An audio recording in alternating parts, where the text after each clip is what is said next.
Welcome to Crossroads. A loophole that allowed immigrants to get welfare in the United States has now been brought to an end. Meanwhile, the U.S. military has dropped a policy that used to restrict chaplains from invoking God by name. And meanwhile, new information is still coming out on problems with the elections in 2020. And guess what? It turns out that good old Fulton County, which many of you remember from the elections, it turns out there were in fact some very serious issues.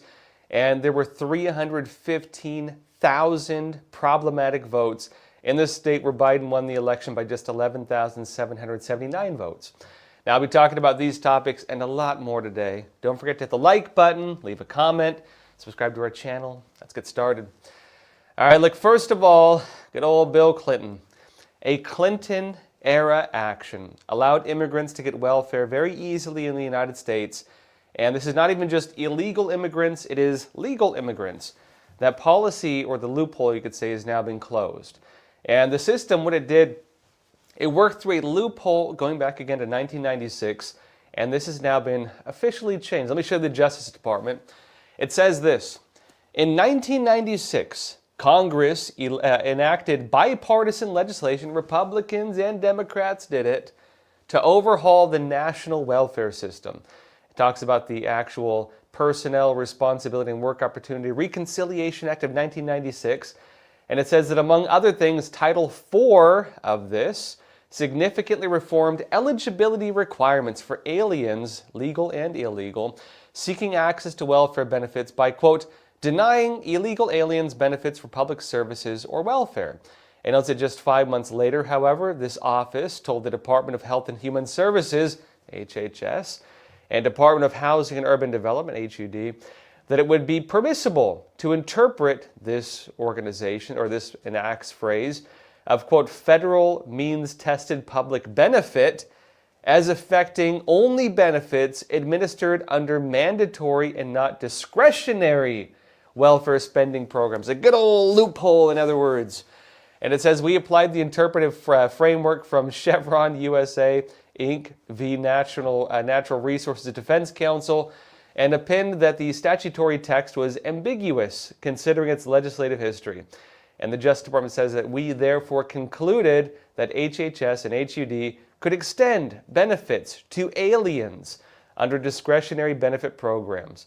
And as a result of all this and this interpretation, many federal agencies since 1997, going back to the late 90s, have not restricted welfare benefits funded by discretionary spending from flowing to aliens, leading to things like good old Somalians defrauding the United States by at least $1 billion. They're now saying probably more around $9 billion. Some have said up to $15 billion, which is an insane amount of money, by the way. And that's just one tiny area of one state in the U.S., and this has been happening all across the country. Now, they say that today, by some estimates, 59% of illegal alien-headed households receive government welfare, meaning we're not bringing people into this country who are helping the country. We're bringing people in who are basically living off the taxpayers, which is pretty dang concerning. Now, let me show you a bit more of what this loophole actually did. The one they've closed it now. Zero Hedge has a good take on it. They say for almost 30 years, a key part of America's 1996 welfare reform laws has existed mostly on paper after the Clinton DOJ effectively nullified it with a loophole. Again, going back to it, the actual bipartisan law was supposed to deny welfare access to illegal aliens. But because of this loophole they found, it kind of did the opposite, right? Because you could actually say that they could keep the law in place, but just close the loophole, which is effectively what they've now done. But it says this. It says, now the Trump DOJ says it's time to enforce those laws as Congress originally wrote them. In other words, the bipartisan thing everybody thought they were passing, that's what's now being enforced. It says, earlier this week, the Justice Department's Office of Legal Counsel quietly reversed a Clinton-era legal opinion, not legislation, but an opinion, that had sharply limited when immigrants could be denied federal welfare benefits.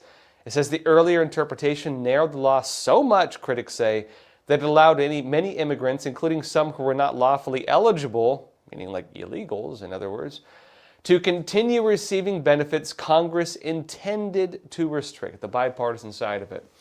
Now it notes as well, the new DOJ opinion restores a broader reading of the law, potentially expanding waiting periods for benefits, strengthening sponsor repayment requirements, and closing loopholes that have existed since the late 1990s, when America transformed into a globalist nation, let's say.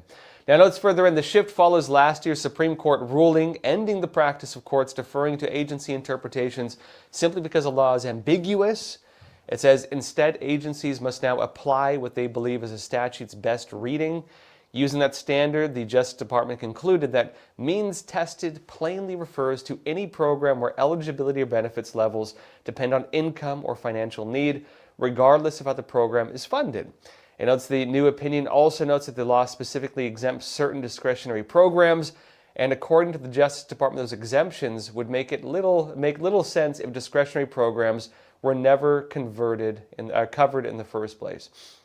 Now, why does this really matter? Now, to be clear, when the Justice Department says illegal alien or immigrant households, right, 59% receive welfare benefits, that does not necessarily mean that illegal immigrants or migrants are themselves getting it. When they talk about households, oftentimes it's like the children of illegal immigrants, the children of migrants, and so on. Because what they've found is that sometimes while first generation, the people who come here oftentimes do contribute, the second generation tends to defer back to the country, the culture and the standards of where they came from. And so typically what has been happening, at a rate of more than half of them, is they tend to defer back to the state of like a third world country, meaning that it's radically changing the country. Now the problem in the United States is that's not necessarily illegal. They can get it, and so even if they close this loophole, it doesn't necessarily fix that problem. But what this could fix is the issue of illegal aliens or migrants or whatever else coming here and then getting welfare or subsidized housing and other programs like that. To that point, those of you who watched the show last week, remember we covered some of that. Some of those loopholes have also been closed, meaning the Trump administration is actually closing several layers of loopholes. One of the programs that has now been closed is, for example, taxpayer-funded loans on housing. That is not only to illegal immigrants, it's also to fully legal immigrants. And what you've had is that a lot of migrants are actually abandoning their homes because they're no longer eligible for the loans they got for those homes. That's not going to be felt in sanctuary states, but in non-sanctuary states and non-sanctuary cities, you're actually having a lot of houses go back on the market because migrants, not even illegal immigrants, but migrants are no longer able to get those kinds of programs. You're also having roughly right now, the Trump administration says it's called in about close to 200,000 migrants, not illegal immigrants, but migrants, to actually come and be reviewed. And that could be people here who say that they're persecuted in the country they came from. That could be people here on temporary protection status, which again, people saying they're fleeing something, and they have to go in for questioning. And what's being taken into consideration on whether they're actually eligible for that is, well, have you been vacationing in the country you claim to have escaped from? Have you continued visiting the country you claim to have escaped from? Because if you say you fled from a certain country and you'd be persecuted if you go back, but you've actually been visiting there, it means you're not really afraid for your life, right? That's one of the things. The other one is the incident that caused your fleeing, has it since been resolved? For example, people who fled earthquakes that happened like 10 years ago, or people who fled a disaster that happened 10 years ago, or people who fled a crime wave that happened 10, 20, 30 years ago. They're reviewing all of that. The other thing looking into is, have you made an effort to actually conform to society? If you've come here and you've made zero effort to conform to American society, if you've never bothered learning the language, if you've never bothered learning the basic standards or basic culture here, they might actually take your citizenship away or take your access away and send you back. They'll also be looking into, have you been a net benefit to this country or have you been a net negative? So if you've come here and you're just living off of welfare, you're on food stamps or whatever else, they might also send you back. And so the new policies do not only affect illegal immigrants, they actually affect a lot of people who have technically been legal migrants. And they're now expanding that even further with programs to deny welfare benefits and so on. Now, meanwhile, the U.S. military has dropped a policy that actually used to restrict chaplains, like military priests and so on, from invoking God by name. I've spoken to people who've dealt with this. I'll be talking more about this after a quick break. All right, just to pause here for a super quick moment. You are, of course, watching Crossroads with Joshua Philipp. I'm just here to share a message about American Hartford Gold, my own personal gold and silver bullion dealer. Now, obviously, the recent tariffs have made the markets super turbulent and volatile. With every new piece of tariff news, the markets seem to either crash up or crash down. And of course, it's worth mentioning that these conditions don't only affect Wall Street. They affect all of us through our investments and our retirement accounts. That's why I'd like to introduce you to a company that I trust and I myself use to secure my own savings, American Hartford Gold. They specialize in helping Americans move our assets into something tangible, into something you can actually hold, which is physical gold and physical silver, two precious metals that act as a hedge against all those decisions being made in Washington, D.C. They have an A+ rating with the Better Business Bureau. They have thousands of 5-star reviews, and they make the whole buying process super simple. Your metals can be shipped directly to your door, or you can transfer your current retirement account to a tax-advantaged gold IRA. And the best part is that right now, American Hartford Gold is offering an exclusive offer. When you call them today and you mention the name Joshua, you could receive up to $15,000 in free silver with your initial investment. Take advantage of their special offer. You can either just call them at 877-260-2764 or text Joshua to 65532. All their information will also be down in the description box below. And now, back to Crossroads. Welcome back. The U.S. military has actually now changed a policy that used to restrict chaplains from invoking God by name. This is a very big deal. Many chaplains in the past have noted when they tried to, for example, pray in the name of Jesus, for example, even saying the Lord's Prayer, they were told they could not invoke the name of Jesus. This is not even limited to Christianity. The military has tried to maintain a standard of like universality when you invoke a religious name. And they've made it so you cannot say the name of your specific religion or God or religious figure. Because again, they want to be inclusive. They've now changed that. And this is actually a big shift for them. Now the Federalist says this. It says, retired Army chaplain Brad Lewis, a colonel retired, got emotional this week when he heard War Secretary Pete Hegseth's order to return the chaplain corps to religious ministry. Hegseth said the chaplain corps, their rule has been degraded in recent decades, a long-time policy. And he gave the example of the 2025 Army Spiritual Fitness Guide. Not just getting physically fit, you got to do pull-ups and push-ups now. You have to be spiritually fit. That mentions God once, but playfulness 9 times in 112 pages. And it said, although most people in the military, 82% are religious. Interesting trait for Americans, by the way. It says, according to the guide, God has been nearly replaced by secular humanism. In other words, again, you're not allowed to say the name, you're not really allowed to invoke a specific religion. You have to include everybody, no matter what their belief is. So if you want to pray and you're a Catholic, or you want to pray and whatever your religion is, you have to actually include like guys who like worship a tree or worship the sun, or worship whatever else. And you weren't able to have, and look, if you want to worship that stuff, go for it. But again, you would have to have a chaplain specific to your religion. What has happened now is that chaplains representing their specific religions are now allowed to invoke the name of the God of their specific religion. And notice that Hegseth eliminated the use of the guide this week and announced he is simplifying the faith coding system. Now notes further in that the American Humanist Association recoiled at Hegseth's directive, saying that Hegseth, quote, has no right to tell anyone what to believe or how to pray. But that is not what Hegseth is doing, it says. He is reasserting God's role in the military, a role that until recently has been acknowledged since the inception of the Chaplain Corps. Now, it is a bit complicated. In the original iteration of the Chaplain Corps, it was basically just Christianity.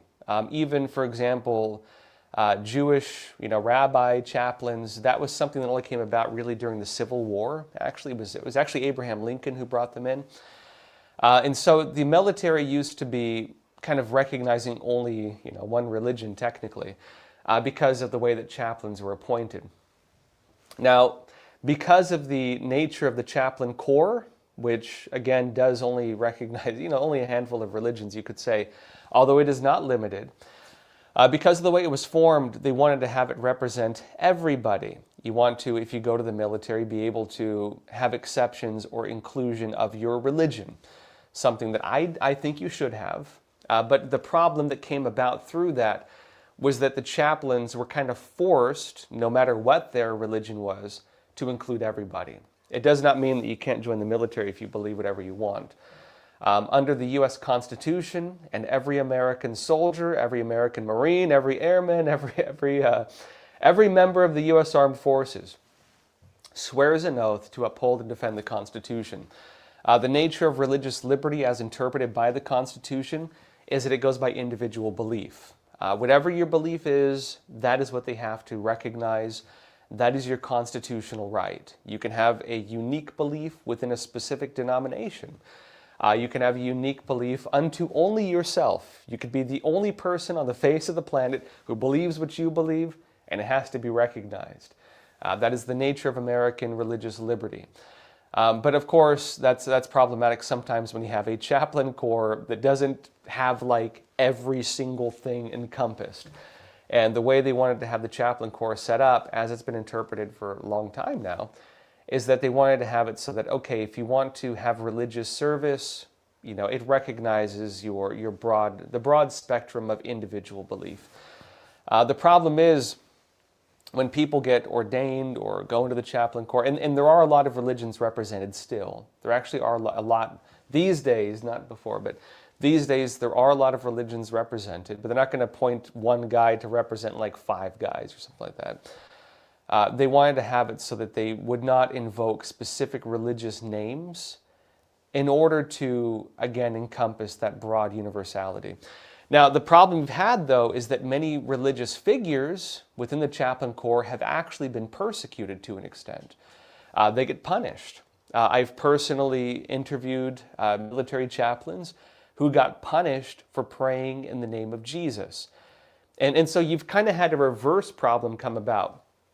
The attempt to enable or have the military encompass a broad spectrum of beliefs had the maybe unintended effect of making people feel that their own religious views themselves were being suppressed.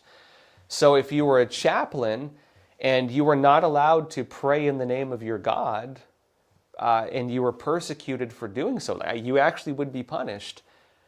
Was that not a denial of their religious rights? You see? And so this is where the conflict really started coming about.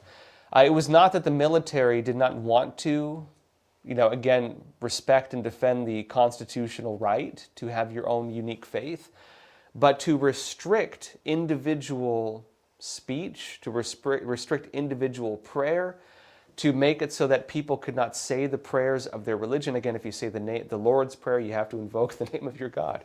To do that was interpreted by many as having been a form of religious suppression. And so what the military has now done is overturned that. You are now allowed, as a chaplain, to pray in the name of your God. And that is a big shift for them. That is a pretty big shift for the military. And a lot of them are very happy about it, because to them that does also reflect a broader return to the freedom of faith within the military, which many of them believe that they had to an extent lost. Very big change for the military. Now, on another topic, the Justice Department has now gone forward to release yet another batch of the Epstein files. It's not all of them. I'll explain why, because the Justice Department has given some updates on why they've not yet released everything. Basically, they're saying, look, guys, we're trying. And they've been facing a lot of pressure, a lot of pushback. People are noting that some of the pages were basically entirely redacted. You were getting a paper and the entire thing was black, meaning somebody took that good old marker and marked the whole thing. They were using permanent black ink instead of the old highlighter and didn't realize it. It's actually not that case. So what has happened is this. What the Justice Department is saying happened, and you take it as you will. Some of those images were of a nature too explicit to make public, and so they had to be redacted. They've said in the past that some of it was child pornography. You can't just publish that, right? Some of it involved victims. Some of it involved people who, because of the challenges they're facing, are actually legally challenging the Justice Department to prevent it from being released. And because of the legal challenges, they're actually not able to fully release it. They're facing a lot of pressure for doing that. But let me show you what they're saying, right? They say the Trump administration is continuing its unprecedented support for Epstein transparency because, again, bipartisan, Congress overwhelmingly voted to release this information. I believe you had only one member of Congress who voted to not do it, not on the grounds of defending anybody. The public statement was basically that this goes against certain laws that would allow the Justice Department to basically release unredacted names of people simply being accused, meaning they're not guilty of anything, meaning these cases have not actually gone to trial, meaning basically this changes the very nature of, again, the legal system in America, where you can accuse somebody and have the effect of destroying their reputations based on an accusation alone. And anybody who's aware of the way that, again, information or allegations are collected by the FBI or the Justice Department or police department for that matter, if you were to call them right now and you told them that you have information you want to give them, and you claim that you saw like E.T. and Bigfoot having a wrestling match in your backyard, they would actually have to record it. Okay? They would actually have to record that and put it into record. And if somebody then requested those records, normally they would not release it, but if they then released it and the press got their hands on it and said that, hey, the FBI had records of Bigfoot and E.T. having a wrestling match in someone's backyard, it would actually have to be released, even though it was unvetted, unverified claims. And that probably never happened, okay? And so the problem is also when you're dealing with criminal investigations, on a more serious note, when you're dealing with criminal investigations and you had people making accusations against others, even if it was never verified, even if it never went to trial, even if it was never shown to be true, no matter what the claim is, you could accuse anyone of anything. It would be part of those records. And if you were then to require the release of those records, it would mean, based on the nature of the press these days, it would mean that somebody's reputation would be utterly destroyed based on something that never went to trial. It was never shown to be true, but the press would treat it as something to be true.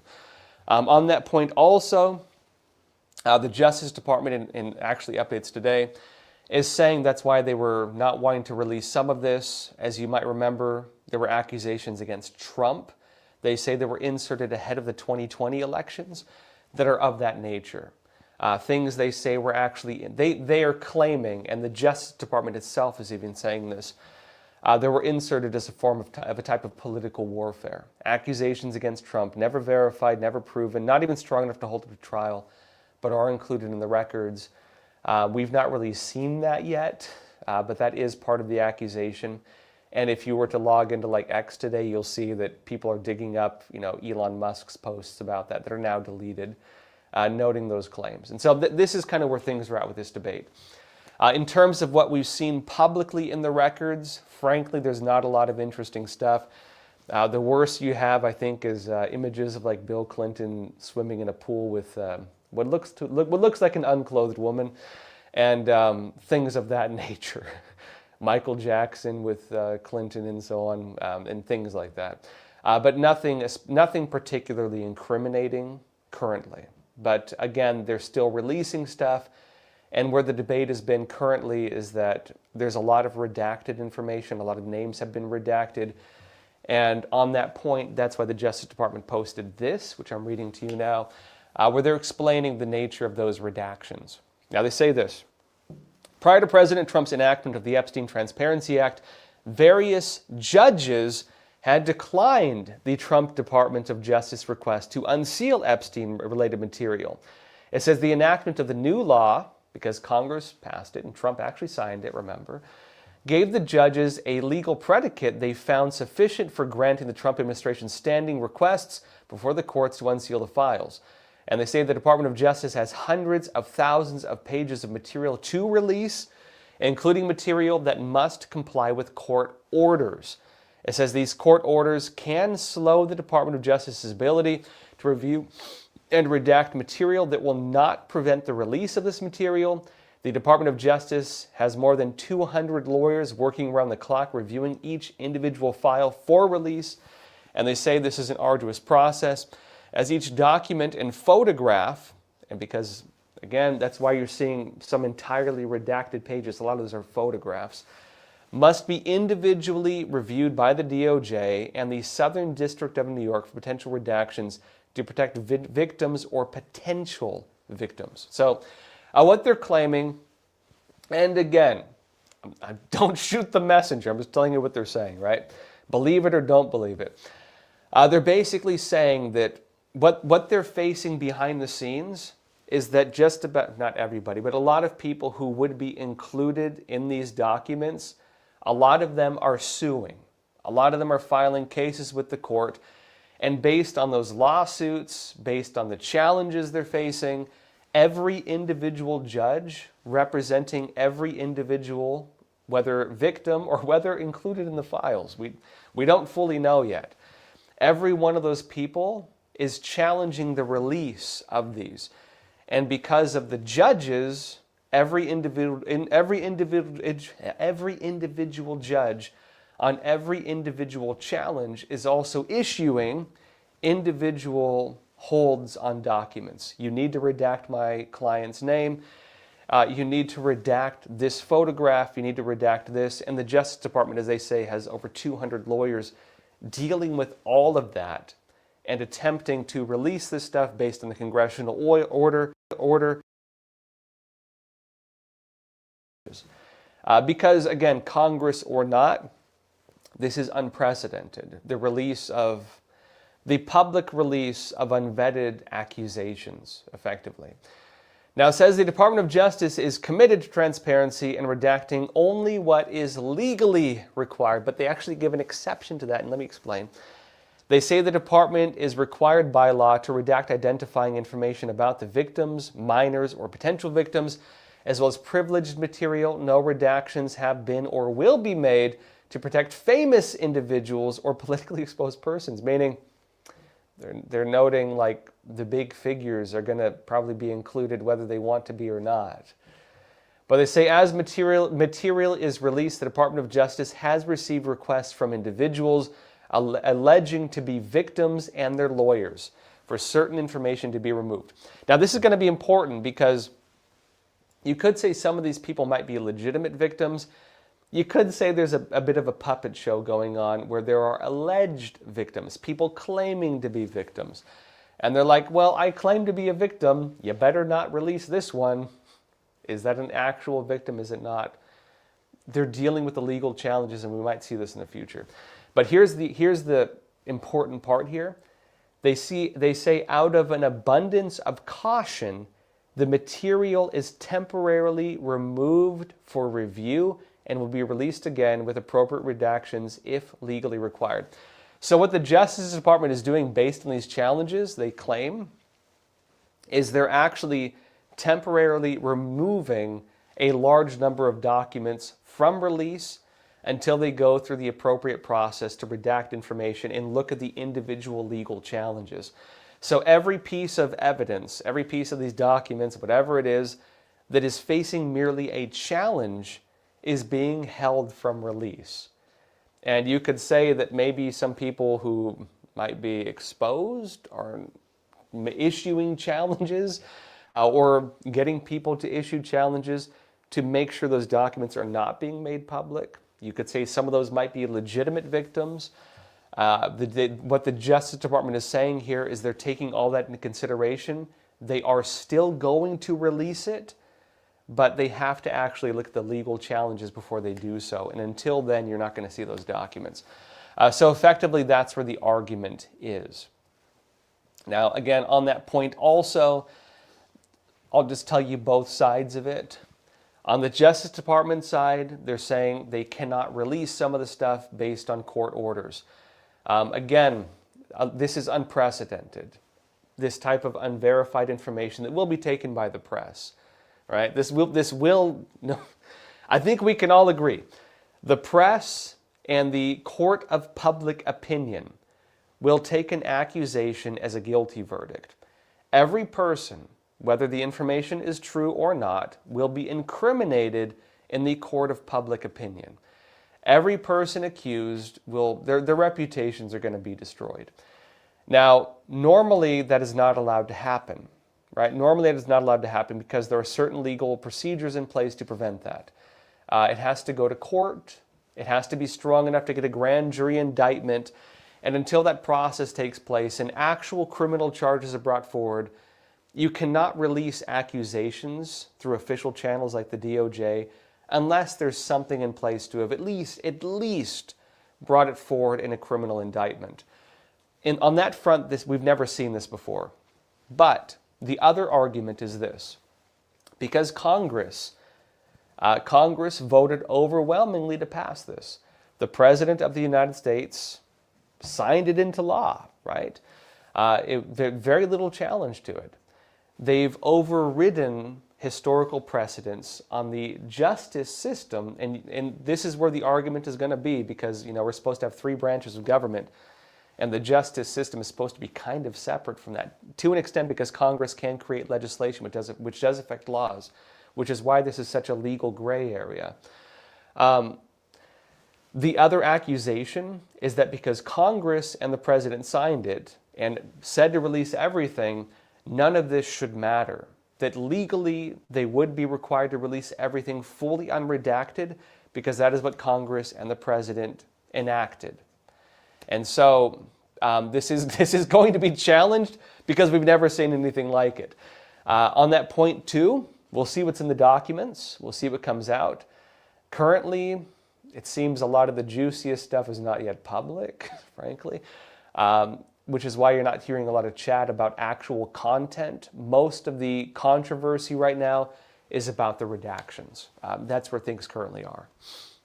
Now, meanwhile, speaking of controversial topics, new information is coming out on the problems of the elections in 2020.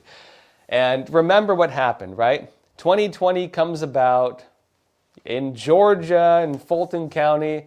Well, they had a toilet overflow or plumbing problems, and they had to freeze the vote. And when the votes got frozen, all kinds of random ballots showed up. And then Joe Biden went from losing the election to very rapidly winning the election in an almost vertical number of votes coming in. It went like this: Trump winning, Biden like this, election freezes, and then Biden does this, and then wins. It turns out that in Fulton County, at least, there were in fact some serious issues. And were you to say this 5 years ago, you'd have been severely punished by the system, as I was, frankly. It has now been revealed there were in fact 315,000 problematic votes in the state of Georgia, a lot of these in Fulton County. 315,000 problematic votes in an area where Biden won the election by just 11,779 votes. Now, to be clear, they're not saying these were Biden votes. They're just saying there were problematic votes. We don't know who they were for, but they're saying if there were that many, they should not have certified the election. Legally, they should not have certified it, but they did anyway, which is, aside from who these votes might have been for or whether they were fraudulent, we don't know yet. But this, at the very least, should have held things a bit longer. The Federalist actually says this. It says, earlier this month, Fulton County admitted that approximately 315,000 early votes from the 2020 elections were illegally certified. Someone broke the law, but were nonetheless still included in the final results of that election. So how did they certify the election based on illegally certified votes? Interesting question. Now it says the administration came during a December 9th hearing before the Georgia State Election Board, stemming from a challenge from Davis Cross, a local election integrity activist. It says Cross filed a challenge with the SEB in March 2022. Cross alleged that Fulton County violated Georgia election rules in the handling of advanced voting ahead of the November 2020 election, counting hundreds of thousands of votes, even though polling workers failed to sign off on the vote tabulation tapes critical to the certification process. Some funny business took place, and it's not even just a rumor now. There was, in fact, some funny business. It says, and here's where it's important, Fulton County admitted it. This is the big update. They have now admitted it. It says, Ann Brumbar, attorney for the Fulton County Board of Registration and Elections, told the SEB in the hearing that while she has not seen the tapes herself, the county does, quote, not dispute that the tapes were not signed. And Brumbaugh continued stating, quote, it was a violation of the rule. The important part, quote, it was a violation of the rule that they certified it, in other words. And she says, quote, we, since 2020, again, we have new leadership and a new building and a new board and a new standard operating procedures. And since then, the training has been enhanced. But we don't dispute the allegation from the 2020 election. Interesting, right? Now, in 2020, pop quiz, who or which organization was pouring money to actually have polling workers or workers put in place in these organizations? You tell me. In the future, we will revisit this and we'll find out. But let me continue this. It says, quote, Georgia's Secretary of State office investigated the alleged failure to sign tabulation tapes and substantiated the findings that the Fulton County violated official election record document processes when it was discovered that 36 out of 37 advanced voting precincts in Fulton County, Georgia, failed to sign the tabulation tapes as required by SEB rules. 36 out of 37 of these areas, of these precincts, failed to do so, according to a 2024 investigation summary. And it adds, in addition to probing the unsigned tabulation tapes, the investigation also found that officials at 32 polling sites failed to verify their zero tapes. Now, this is a big deal for a whole lot of reasons. Why is that? Because what else was the big controversy? The other big controversy was dueling electors. So in some states, and there were a few of them, right? There were, 7 states that put forward dueling electors?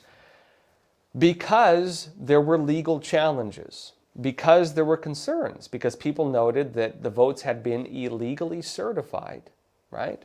There were disagreements at the local level. Now, there were challenges at the local level. And one of the big arguments was, well, in a lot of states in the U.S., including many of the states where the challenges took place, the legislature tends to be more conservative, the governor and other officials tend to be more Democrat, right? And there were legal challenges.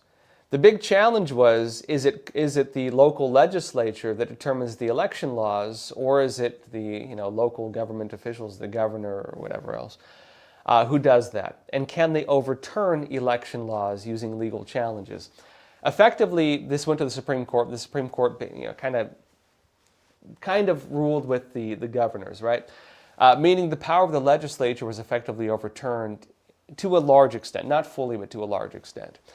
It also made it, because of this, many states put forward dueling electors. There were ongoing legal challenges arguing the votes had been illegally certified, And normally when the votes are illegally certified, what you do is this. You have the electors put forward by the state, normal functions, and then you have dueling electors put forward.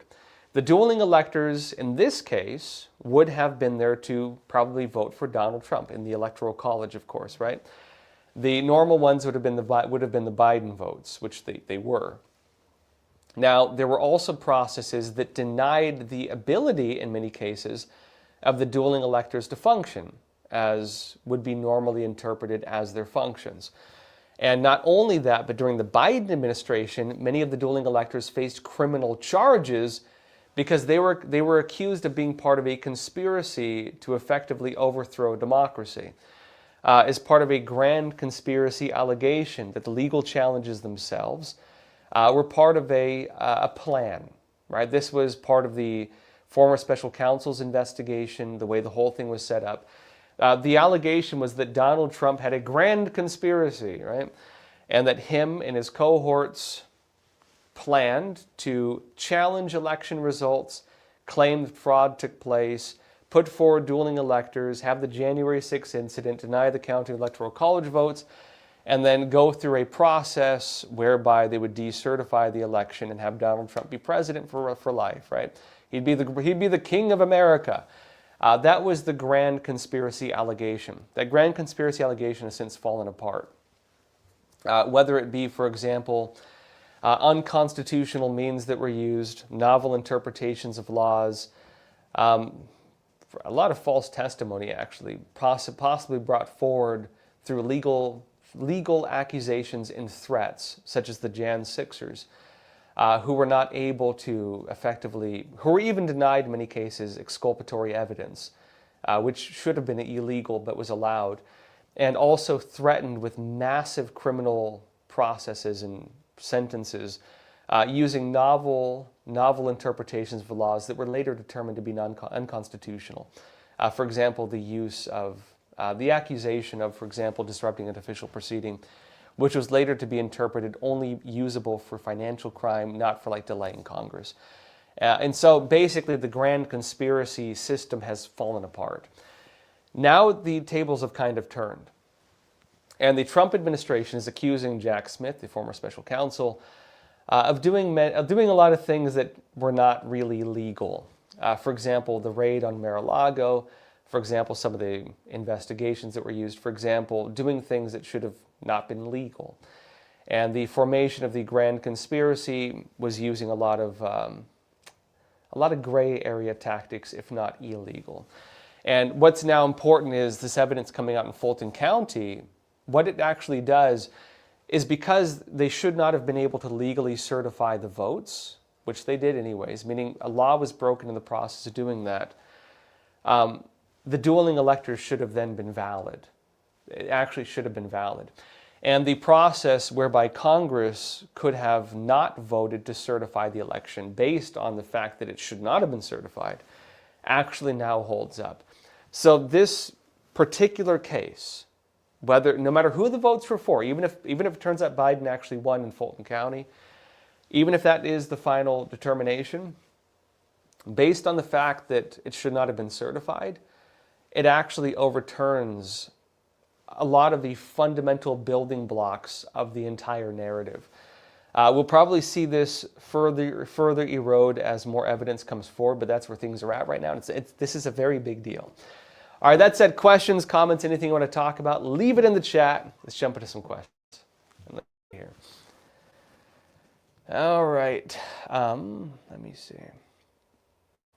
Korean, you're saying, it would be shocking to find out how many people with real money get welfare benefits. Yes, very financially comfortable people do in fact receive welfare checks because there is not verification. Yeah, I've actually been told this. and I've been told it by a lot of people. So, okay. Let's talk about a few of the things currently in the news, and I'll talk about some stuff I know.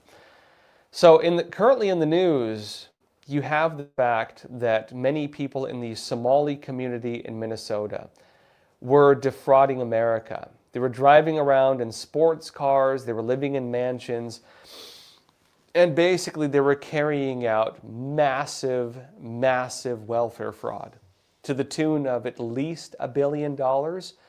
They're now saying discovered fraud. We don't solely the Somali community or broader in the state of Minnesota. At least $9 billion of fraud through the welfare system. Some are saying as much as $15 billion. In fact, some of the accusations coming out are around $15 billion in fraud. Now, some of that money was being shipped to Somalia. There were individuals even taking it in cash and just bringing it to Somalia. Some of that money was being used to finance terrorist organizations like Al-Shabaab in Somalia, which, if you give material support to a terrorist organization, you could be accused of working with a terrorist organization. That's not a minor accusation. We've not yet seen terror charges brought on with that, but we might. If you give material support to a terrorist organization, you're not going to be happy, okay? You might get to go to an island vacation in Cuba and have a bag thrown over your head and have dogs bark at you for 12 hours a day in good old Guantanamo Bay for doing that. It's not a minor case if you've been doing that. We've not yet seen that happen, at least as far as we know, but that could happen. Now, in terms of the broader cases, I would say that what we're watching right now, the accusations in Minneapolis, are the tip of the iceberg. Because the fact is, we've seen the same thing happen all across the United States. Now, the big allegation in Minneapolis is that local officials, through the use of law, through the use of preventing investigations, through the use of allowing loopholes that allowed people of certain ethnic backgrounds, migrants and so on, to not be investigated, protections on them, the prevention of federal investigations, the allowing of loopholes that created mass fraud, that the officials involved with that are now being accused of effectively working in conjunction with the fraud rings. And the government officials in those areas, local level, district level, whatever, within individual agencies, all the way up to the governor himself, are being accused because of their work to allow the loopholes to exist, are being accused of basically being just as guilty of the massive fraud being investigated. And because of that, they're actually now facing criminal investigations. They're facing congressional investigations. And they're facing some major accusations in the court of public opinion. Now, you might say, wow, that's a big deal. Guess what? That if this works in Minneapolis, that exact same model can, and I believe will be used basically across the entire United States. Because the reality is, federal investigations into migrant fraud have been blocked at the local levels in over, I believe, 23 to 26 states. That's a big deal, right? And mostly in Democrat states. And so even at the local level, you could argue that some of the sanctuary laws, some of these systems preventing these investigations, if held to the same level of accusation as Minneapolis, could effectively be used in the same way. And this is not to say the local officials intended that to happen, that they were protecting fraud. A lot of them would say they were merely protecting migrant communities or protecting the sharing of data across government branches, which used to not be legal. They're now allowed to do it because of DOJ and so on. They could actually see themselves accused of major crimes, like really serious crimes. Now, to the point of broader migrant communities, as Korean Yoon is noting, I've been told this. So I can tell you one of my sources. I've talked to a lot of people. I'll tell you one specific case. I have a good friend who is Iranian, Persian, because they do not recognize the Iranian regime, who's an honest business guy. But he was saying, look, the problem you have in America is a lot of migrants here, they come from countries where defrauding people is not that uncommon. Okay, there's no nice way to put it. It's just the way things work. They come from totalitarian countries. They come from countries that are communist or run by totalitarian dictatorships. And in many of these countries, Iran, for example, I'll just tell you his case. Iran, for example, if you do not lie, if you do not cheat, and China's like this too, many people will say that you're a nice guy, but people are going to take advantage of you and you're never going to succeed. And so being a bit dishonest in many of these countries, defrauding a little bit in many of these countries is normal. It's normal. And that's unfortunately the way that the traditional cultures are not like this, but the modern cultures are because of the nature of these systems. And so when a lot of them apply to come to the United States, one of the most basic things they'll do is they'll lie about their held assets in the country they come from. I'm not even talking about people defrauding America on like based on like saying, okay, I'm afraid to go back to my country. And there's a lot of legitimate cases like this, but there's a lot of illegitimate ones. People applying for refugee status and stuff. I'm not even talking about those. I'm talking about people who come here on even green cards, like normal, legal, vetted visas and status.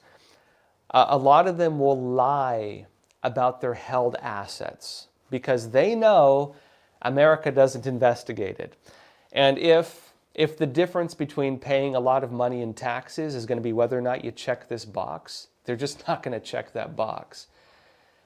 This is one of the most basic, most common forms of fraud committed. They lie about held assets. And they've been allowed to do it for a very long time. And a lot of them have done it. A lot of them have done it. Okay? And let's put it this way. It is so well known and so well understood that among their communities, they would think you're stupid if you don't lie about it. Because, again, in many of their countries, that type of dishonesty is expected. And I know this is not a nice thing to say. This has been told to me by many legal migrants, and notably many honest legal migrants who did not do it. And they're concerned about it, basically, because what they told me is this used to not be enforced by America. It's part of the culture of the countries they come from. And what's going to happen is ironic as it is, even though they lie, they would still be among the best people from their countries. And there's a lot worse where they come from. And these people were concerned that if they get sent back, which they probably will be now because they're being, again, they're being reviewed for this stuff. They're going to go back and they're going to get thrown to the wolves. They're going to get devoured by the worst of their country when they go back. And so a lot of them are really worried about it. To that point, I mean, look, you be the judge of the right and wrong here. I'm not telling you what to believe. It's not good that they've been defrauding America. It's not good. It's kind of been the way things have been, though, and that's where the challenge is. Also, you have the big problem that a lot of migrants or even illegal immigrants have gotten a lot of welfare because it was allowed. And so America, for a very long time, has turned a blind eye to it. America, for a very long time, has allowed illegals to get welfare. And look, frankly, even now it's happening. In a lot of Democrat states, it's allowed, right? You could argue that the illegals or migrants are being sent mixed messages because in some states they're being encouraged to do it, frankly. This is why you have sanctuary laws. This is why you have loopholes that allow fraud. This is why you have housing services and welfare services that are not allowed. In fact, if you do it, you get charged with a misdemeanor crime, like in California. If you're a local official and you question the migration status of someone applying, you could face a misdemeanor criminal charge. And so for the people living there who have been defrauding America, they believe they were allowed to do it. And a lot of them have done it. A huge number have done it. A ridiculous number have done it. And, it's the time of retribution, frankly, for many of those people. And personally, if you were to ask my opinion, I don't like the fact that I've been paying my taxes to people defrauding this country. I think that if you migrate to America, legal or otherwise, you are indebted to this country. You owe us, we do not owe you. It is the kindness of Americans and the great kindness that allowed you to come here and seek a better life. And to take advantage of someone, to cheat someone, to lie to someone, when they're allowing that for you is a terrible thing to do. It's an extremely dishonest thing to do. And it's a very disrespectful thing to do. And Americans in every right have the right to at least send you back if you did that. The other side too is that in addition to that, many people come here and they never bother to conform to society. And then they have kids and they teach that to them too, and the kids go on welfare, and that's a problem. And so it is. I understand both sides. I understand both sides, and it's not an easy issue, frankly, because the other side too is you're going to send some of these people back, and they're probably going to get killed, or they're going to be homeless, or in a very destitute state. So I don't know. What do you all think? I'm not here to lecture you about the morality of it, because there's two very strong sides to it. What do you all think? You tell me in the chat, right? What do you think with this? Another question. Raymond Marcinkowiski. I'm sorry, I might say your name wrong. 5514. You're saying, I just got a letter from the state of Illinois stating that I was approved for adding someone to my SNAP and medical benefits, which I never did. Really? Oh my gosh. Well, Raymond, I would advise you to. Okay, I guess I can't give you legal advice. You should probably talk to them about that if you've been defrauded. That's pretty concerning. I actually wonder how many people are told versus not told. Because from what I understand in terms of like Social Security fraud, a lot of times you never see it. What you see is that people steal your Social Security number and work, and then you have to pay their taxes. And there are people who get in really terrible situations because an illegal alien steals their Social Security number, even the ones who work, and then you have to pay the taxes for them, and it like just ruins people. Or they steal your Social Security number and do underhanded things with it, and then it goes on you because it's your Social Security number. Even outside of that, there's a lot of cases where people steal people's Social Security numbers and then do things like this, where they defraud the SNAP program, or they defraud the Medicaid program, or whatever else, and then it kind of messes you up. There's a lot of that taking place, and Trump's been talking about it a lot too. We'll see where it goes in terms of them fixing these loopholes. They say they're going to. We're in an odd state as a country. There has been massive fraud. There has been. It has been allowed to happen for a very long time.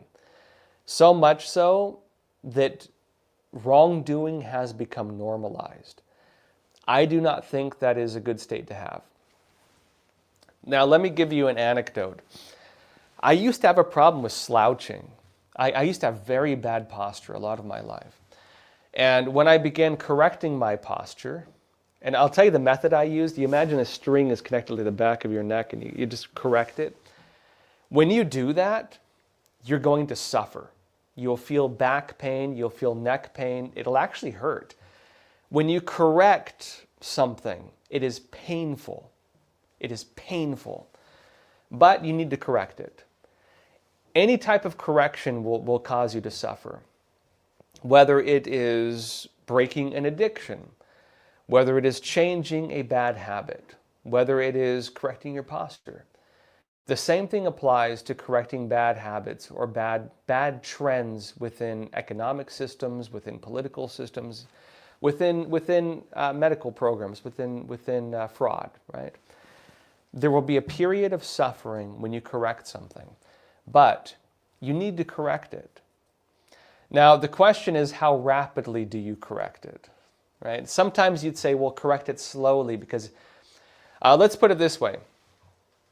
If you have horrible posture and you immediately correct it, you might do it too fast and you might injure yourself. If you want to go from being, unhealthy to like having a six-pack and everything else, how are you going to do it? You might get on like human growth hormone and Ozempic and stuff and like ruin your body in the process of it. Correction needs to take place gradually, or you'll damage the system, whether it be your bodily system, whether it be your home system, whatever else. If you are addicted to a drug and you go too quickly off it, you might suffer withdrawals that could even kill you. So there are sometimes steps you need to take in the correction process, meaning there's a process. And sometimes you would say that there's a gray area and a little bit of wrongdoing is allowed in that gray area until you fully correct it. When you rapidly correct something, you can do it so drastically that you just really wreck things. And so with economic systems, with things like this, there's a question. How quickly should you correct it? In my opinion, this should be corrected. This needs to be corrected. If you were to ask my opinion, if you've been defrauding America, the dishonesty and the disrespect from that, frankly, you kind of deserve it, okay? I don't mean to sound mean, but you kind of deserve it. You kind of asked for it. Should people be killed for that? No. If you get sent back to a country that's going to kill you for it, maybe we should reconsider that. I don't know.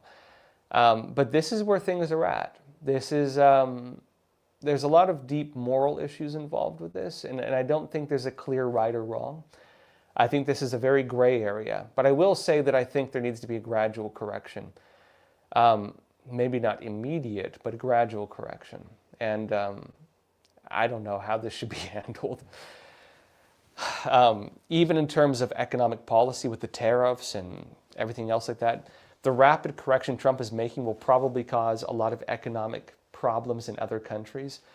You will very likely watch a lot of countries that used to receive a lot of fraud or that used to profit from Americans basically funding their economies, whether through defense funding, whether through allowing them to tariff us and not have reciprocal tariffs. You'll probably watch these economies collapse. You could watch the Canadian economy go into massive downfall. When Justin Trudeau was Prime Minister, he was saying that even 10% tariffs would destroy the Canadian economy.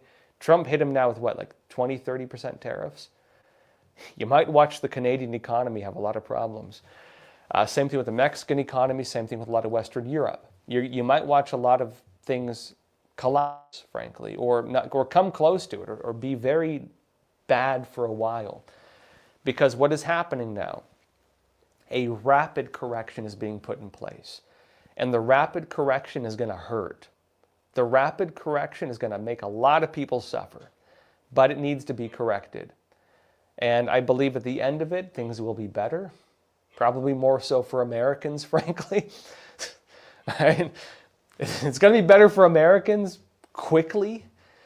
Probably not as good for a lot of other people in the short term. But in the long term, it probably will be better. So we'll see what the end of this rainbow looks like. But get ready for it because it's going to be... I think within the next year, you're going to start watching the impact of it hit. And we'll see what that looks like. But that said, everyone, let me know what you think. Do you think I'm on track? Do you think I'm totally off track? Do you believe there should be a rapid correction or a gradual correction? You tell me. I'm not here to tell you what to think. I want to hear your opinions. Leave it in the chat. And let's talk again tomorrow, 10:30 a.m. Eastern Time. In the meantime, please do not forget to like and subscribe. And as always, please take care of yourselves, stay informed, and stay free. Thank you.